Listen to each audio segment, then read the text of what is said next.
Hello, welcome to Crypto Capital. This is Roshan, and today we'll be talking about Spell.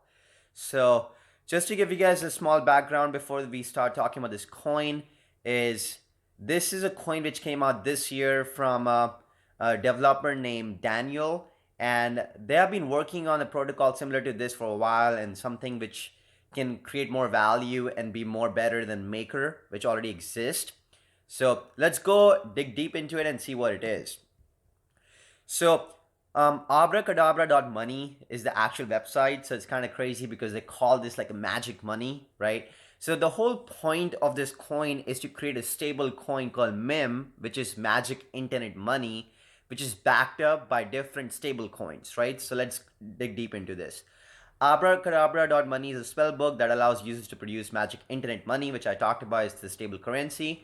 And the collateral they use to back this stable coin is YFI, USDT, USDC, and Sushi, and more, right? So how this is generated, we'll talk more about this later in the video, but let's see what it is. So right now, the only big protocol which is a huge competition of Spell is Maker, which you guys probably heard of, MakerDAO. Maker came out, I think, way back in I think this was a currency which was launched in 2020 last year, and I think that's when everyone was talking about different stable coins and the protocols which can govern these stable coins so the value doesn't drop and there's more clarity and transparency behind these stable coins, right? As you guys already know, right now the USDC is the USDT and USDC are two of the biggest stable coins, but there's a lot more going on behind the back where people don't trust these stable coins, or there have been SEC cases where they're trying to identify if there's actually backed by real assets or not, right? So Maker came out back in 2018 as a governance protocol for one of the stable coins, where they created a stable coin called DAI, which was backed about by different stable coins, and they used the protocol fees they earned from DAI to burn back Maker, and that's why Maker value has been constantly going up a little bit. But back in January, or I guess 2021, it peaked out at $4,900. I think that's where everyone realized the hype behind stable backed protocol governance coins, and that's when it really went up. So that's when make abracadabra.money, there's a developer named Daniel. He decided to launch this own coin back in, I think, let's see, when Spell came out was around August, if I'm not wrong. So it came out in June actually, and then it became more and more adopted when people like Crypto Messiah started talking about back in August. So let's use the platform to see how it actually works, what they actually do, and everything else. So first, they had a feature on their own website called farming, which is very popular in DeFi industry itself. But you could have farmed Spell by actually depositing any of these coins as a collateral, which is the liquidity provided from Ethereum and Spell, MIM and Ethereum, or MIM with curve pools, right? So if you used Ethereum and Spell liquidity provider, then you could have made 169% annually rate of interest right now by just farming it, right? So right now, if you go in the protocol, the biggest feature which makes them a lot more different than Maker itself is borrow. So you can go deposit and stake your Spell coin and actually get S Spell, which lets you earn protocol fees generated by staked Spell and gets distributed back to the people who have staked Spell itself. So I know it's a little bit confusing. Let me make this simpler again.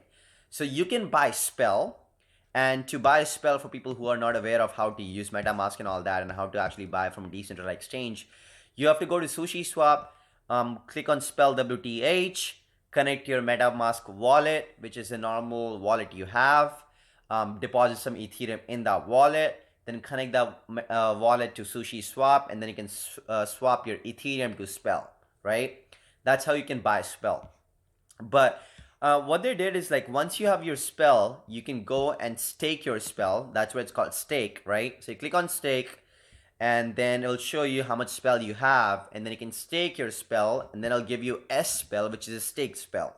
By holding S Spell, you earn all the protocol fees S Spell is generating, which is distributed back to people who are stakers, which are SPEL owners. And that's where we'll go deep into right after this. So they launched a website just recently. It's called Bye Bye Money. I think they're really trying to, I guess, like show that MakerDAO is gonna get flipped by Spell, where you can go and see that SPEL fees last week itself was $1.1 million. So $1.1 million was distributed to SPEL stakers, whereas Maker fees was only $943,000. So they already took Maker last week in the fees generated by Spell itself, which is a huge catalyst behind Spell increasing in value tremendously. By the way, just so you know, I'm not a financial advisor in any means. Nothing talked in this video is financial advice, is just for entertainment purposes only. So total MIM supply right now, which is stablecoin itself, backed by the collateral deposited to mint MIM, is right now close to $1 billion, whereas DAI is $6.3 billion. So Spell has caught up to them for about 15.7% in less than a year time frame, which is a huge success for Spell. And that's the reason I really believe that this can actually flip MakerDAO in near future and probably become one of the most adopted stable currencies in the decentralized world, right? The market cap of Spell right now is close to $610 million, where market cap of MakerDAO is about $2.2 billion. So we still have about 3 times left in order to be equivalent to MakerDAO. The total value locked in Spell, which is Abracadabra, is $1.6 billion, whereas MakerDAO has $13 billion in collateral assets, which is used to mint DAI or actually backed up for farming or staking their protocol, right? So let's go back to the website. Now, one feature which we talked about before of what makes Spell so much different than Maker and actually a lot more useful than Maker is their borrow feature. Not only you can stake your Spell to earn protocol fees, you can actually go to your stake Spell and borrow from your stake Spell at an interest rate of less than 5%. I think it's actually 0.5%, and have that money coming to you, which you can use to buy something else. So I did that before. I have right now a good amount of Spell backed, and I have, I think, borrowed only $6,000. So my liquidation price is almost very low, and that's why I won't lose my money. But you can do that, and that's what makes it so much more usable, because then you can use that to buy more Spell or buy some other coin and still have basically a leverage position on Spell while earning the protocol fees, which what makes it super useful and has a unique value proposition compared to MakerDAO. So let's go back to some of the things which are some observations I've made, which is why I'm really bullish on Spell itself. So let's go back to Daniel. Daniel is one of the core developers, and he has been actively involved. He's one of the major holders, I think, now in Spell as well, and he's a founder members. They just talked about where they're distributed. Let me go back. Oops, actually I had that one used too. Recently they just distributed 870,000 MIM tokens because of the fees they earned from Spell last week itself back to the Spell holders. So that's close to $1 million earned for just taking Spell. That's a huge revenue for Spell itself. And if you guys know of, I'm pretty sure you guys have know of 3 Arrow Capital, and it just seems like they actually just bought Spell. This was October 4th, so 2 days ago, and that's what makes it a lot of insider purchases from some of these big venture capitalists who have been very early in some of these prime projects, which actually end up exploding. So looks like they just bought Spell as well.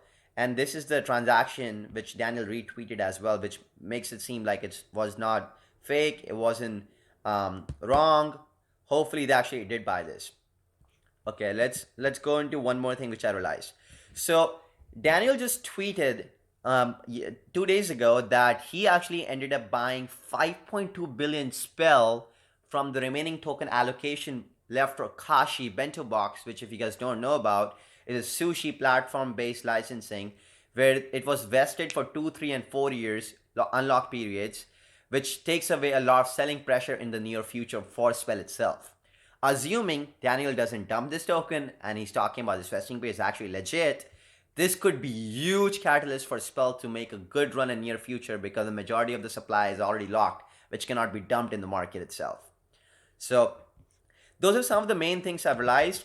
Today it touched 1 cent for the first time in the history of Spell itself, and it actually is up about 30x in last 2 or 3 months. So I bought Spell close to, I think, about 3/10 of a cent, so I'm about 3x 4x gain from it. But I really predict that, again guys, this is not a financial advice, and none of this is actually anything which I promote or tell you guys to buy Spell. All it is just my humble opinion and should be just taken as entertainment purposes only. I predict that Spell could be worth close to 10 cents by the end of this next month in the peak of the bull run. So that's all I have for you guys today. Let me know what you guys think. Comment below, and I'll be making more and more videos near soon. Thank you so much, and you have a good day. Bye.